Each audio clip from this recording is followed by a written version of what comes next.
Ya, oke, jumpa lagi di materi kali ini kita masih meneruskan mengenai OSI Translation yang bagian kedua. Bagi yang belum mempelajari bagian yang pertama bisa dicek dulu ya materinya karena ini berkelanjutan dan dipastikan kalau tidak mempelajari yang pertama tidak bakal bisa memahami ini ya OSI Translation. Ya, oke, kita langsung saja, kembali ke ilustrasi OSI. Jadi ceritanya nih kita mau mengirimkan sebuah pesan, melalui email, eee, dari komputer satu ke komputer yang kedua, eee, melalui internet misalkan ya. Nah, kita mengirim email dan kebetulan pesannya ini ya, "Hai Dimas." Wah, biasanya ya kita kompos, klik tujuannya mana ya, add,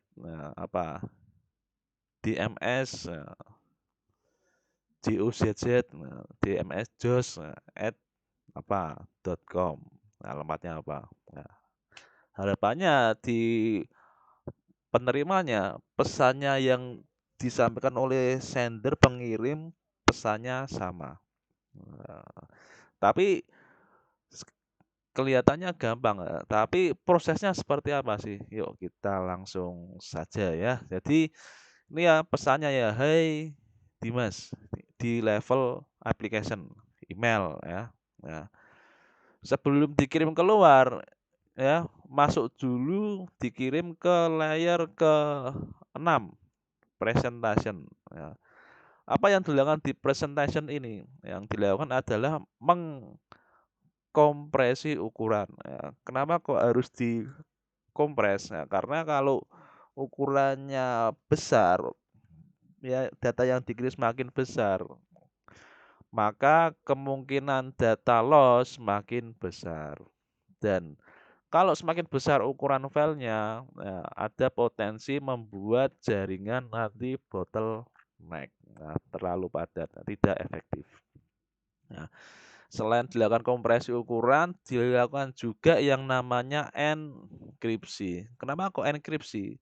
Ya, supaya pesannya tidak gampang dibaca atau istilahnya orang yang melihat pesannya bisa melihat, tapi tidak bisa memahami maknanya. Nah nah, sehingga nanti kira-kira tulisan "Hai Dimas" di level application ini layar 7 dienkripsi ya, dikompres.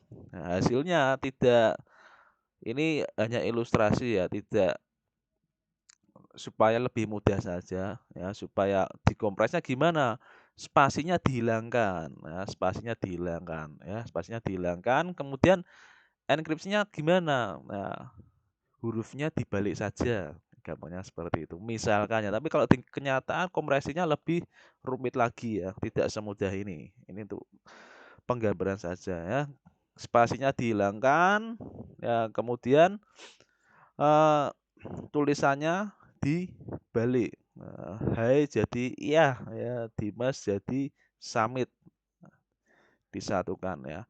Inilah yang dilakukan di layar 6 presentation. Ya, kemudian setelah di level presentation dikirim ke layar bawahnya lagi. Ini posisinya masih di komputer satu ya yang mau ngirim ya. Ya, dari layar 6 dikirim ke layar 5 session. Apa yang dilakukan di level session ya, pesannya masih ada, sama, cuma di session ini dia perlunya ini ya, mengatur aliran data. Maksudnya gimana? Kapan data ini dikirim, dimulai, kapan data ini berhenti dikirim. Nah, jadi kapan session start, kapan session stop. Nah, session start jelas ya, ketika sudah nanti sampai di layar bawah, physical. Kapan stopnya? Ketika sudah dapat acknowledge dari komputer yang kedua atau datanya sudah terkirim semuanya. Nah, kemudian kalau sudah di layer 5 dikirim lagi ke layer 4. Nah, jadi ceritanya ini mulai start ini ya, mulai mau mengirimkan data. Nah, oke, start kita mulai pengiriman datanya, tapi kita ke level 4 dulu, yaitu transport. Ya, kenapa kok level 4? Ya, kan kita tidak mungkin mengirim ini pesannya kelihatannya masih pendek. Nah, tapi kalau yang mengirimkan email pesannya panjang, ya, ditambah ada attachment yang bentuknya gambar besar, nah, tentunya akan lebih menambah beban jaringan. Nah, oleh karena itu pesan ini ya dipecah. Nah, dikirimkannya tidak segelondong pesan utuh, enggak, tapi per bagian-bagian ya, supaya kalau misalkan ada kerusakan hanya bagian ini saja yang dikirim ya. Itulah di level transport terjadi yang namanya pembuatan segmen. Segmen ini gimana? Ini ya, iya summit dipecah. Ini segmen yang pertama. Nah, iya. Nah, segmen yang kedua summit. Nah, dan perhatikan di depannya ini ada semacam header atau penanda. Nah, ini satu, yang ini summitnya dua. Kenapa?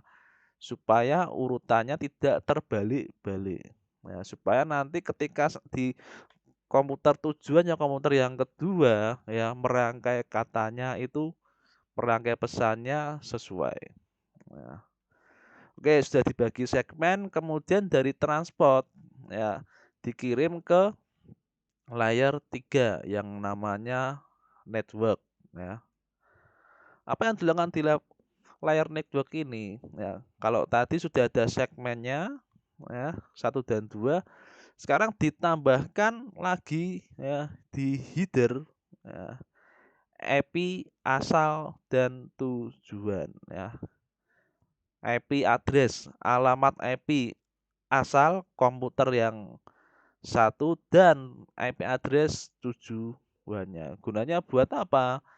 Ya, gunanya supaya pesan yang dikirim tidak salah tujuan ya, seperti kita mengirim surat ya atau kita mengirim pesan WA, kita juga harus tahu nomor tujuan WA-nya ya. Jadi selesai di layar network ya, masing-masing segmen diberi ya, header tambahan IP asal dan tujuan. Itu alamat logical. Nah, kemudian setelah selesai di layar 3 dikirim ke layar 2. Nah, di layar 2 ini isinya apa? Di layar 2 ini isinya ya menambahkan frame. Ya, maksudnya gimana? Jadi kalau di layar atasnya tadi network menambahkan IP address, di data link menambahkan alamat yang betul-betul unik ya, dalam diri MAC address ya, media access control ya. Jadi sudah komplit, ada IP, ada MAC. Nah, jadi misalkan ada IP-nya yang sama tapi MAC-nya tidak sesuai, ya tidak bakal bisa diterima atau dikirim pesannya ya. Kemudian data link selesai, ya masuk ke level terakhir nih, physical. Nah, ini level layer yang setelah ini akan dikirimkan. Nah, karena kita sudah belajar di fisika elektroorganisasi komputer bahwa pengiriman data itu dalam bentuk digital. Digital itu apa sih? Digit, digit 0 dan 1, 0 atau 1. Maka di fisikal ini diubah pesan tadi menjadi bilangan biner per bit. Nah, jadinya seperti ini.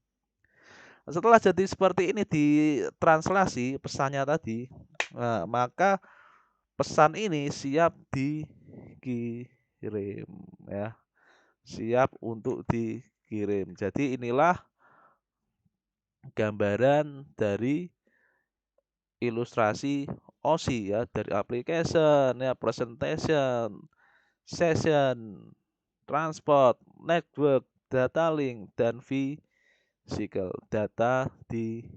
kirim. Nah, ternyata tahapannya lumayan banyak ya dalam mengirim pesan melalui jaringan ya, tidak semudah itulah. Di kenyataan kok bisa kelihatannya smooth ya, karena komputer cepat dia mengerjakannya cepat. Nah, ya kita kupas lebih dalam lagi di layar 7 application. Ya, di layar 7 ini, nah seperti tadi ya, isinya apa? Ya, aplikasi ya, email ya. Ya, ini intinya di layar 7 ini adalah aplikasi yang berhubungan langsung dengan user atau pengguna. Ya. Nah, contoh protokol ini apa? Ya, ada tadi email, HTTP, ya, FTP, Telnet, SMTP, dan aplikasi yang lain lagi. Contohnya adalah FileZilla. FileZilla ini apa sih? FileZilla ini adalah FTP, File Transfer Protocol. Nah, inilah layar 7 application. Nah, ya, ini kepanjangannya Telnet Telecommunication Network SMTP Simple Mail Transfer Protocol. Ya, kemudian kita masuk ke layer 6 ya. Ke layer 6 ini tadi ya mengkonversi isi pesan supaya mudah dipahami berbagai media pesannya mulai dikonversi. Konversi jadi apa? Enkripsi, kompres ya. Nah, contoh protokol ini apa? Nah, ini ada VNC. VNC itu apa sih? Nah, Virtual Network Computing dan RDP Remote Desktop Protocol. Nah, jadi ini protokol untuk meremote ini. Ya. Contoh aplikasinya apa nih? Ada contoh ini remote desktop ya, remote desktop di Windows. Jadi kalau mau meremote ke komputer lain pakainya remote desktop ini. Nah, jelas remote desktop harus ada kompresinya. Kalau tidak ada kompresinya, nah, waktu remote tidak enak, nge-lag nanti. Ya. Oke, layar berikutnya session. Nah, tadi mengatur kapan memulai, kapan mengakhiri aliran datanya. Nah, contoh protokol ini apa? Nah, ada dari IBM NetBIOS ya, Network Basic Input Output System ya, atau Microsoft NetBEUI, NetBIOS Extended User Interface. Nah, ini ada beberapa contohnya nih. Nah, mana nih? NetBIOS nih ya, NetBIOS. Nah, oh, ternyata ini di Windows juga mengadopsi dari NetBIOS yang milik IBM ini. Ya, ya. Oke, itu layar 5 session, layar 4 transport. Ya, tadi layar 4 transport memecah data ya, memecah data. Kemudian ada untuk dukungan error recovery. Jadi kalau datanya yang dikirim ada kerusakan, ada kerusakan maka akan dikirim kembali. Ya. Kemudian di sini di sisi penerima atau komputer yang kedua dia akan mengurutkan data yang datang. Ya. Urut sesuai apa nih? Ada headernya, ini data pertama, ini data yang kedua, dan seterusnya ya. Contoh protokol ini UDP ya, User Datagram Protocol, dan ada TCP ya, Transmission Control Protocol. Nah, ini kalau ada waktu nanti coba akan kita bahas ya UDP dan TCP ini ya. Kemudian kita masuk layar berikutnya, layar ketiga. Di sini memberikan alamat logis ya, alamat IP asal dan tujuan. Ya, ini contoh protokolnya ini apa? IP ya, Internet Protocol. Dan yang berikutnya router. Nah, jadi router ada di layar 3 network ya. Ini contohnya apa nih? Ya, untuk mengecek Internet Protocol di Linux ini. Ya, ini bisa ya pakai perintah ini ya, membuat netmask juga. Nah, oke. Protokol yang kedua data link. Ya, berarti di data link ditambahkan MAC address. Ya, framing membentuk framing. Ya, Jadi ada yang namanya header, ada dan yang namanya tail ya.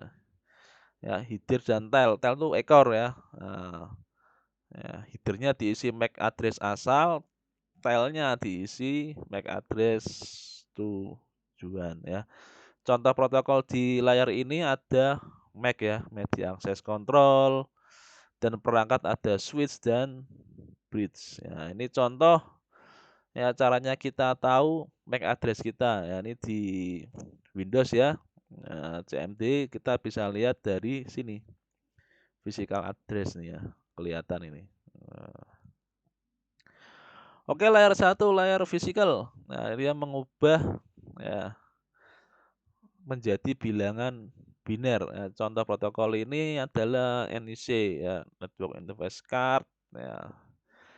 Kemudian hardware ini kabel UTP ini ya, LAN card, repeater, hub ada di sini. Nah, jadi ujung-ujungnya lagi-lagi bilangan biner. Dan bagi yang belum tahu cara kerja bilangan biner, ini seperti ini. Dan ini bisa dicek kembali di materi mengenai transistor sebagai saklar ya di playlist organisasi komputer atau fisika elektro. Nah, jadi bagaimana kok bisa terdapat bilangan biner ya, rangkaiannya seperti ini ya. Oke, saya kira cukup materi kali ini, kurang lebihnya mohon maaf. Kalau ada yang mau didiskusikan tanya di kolom komentar silahkan, dan jangan lupa untuk happy coding.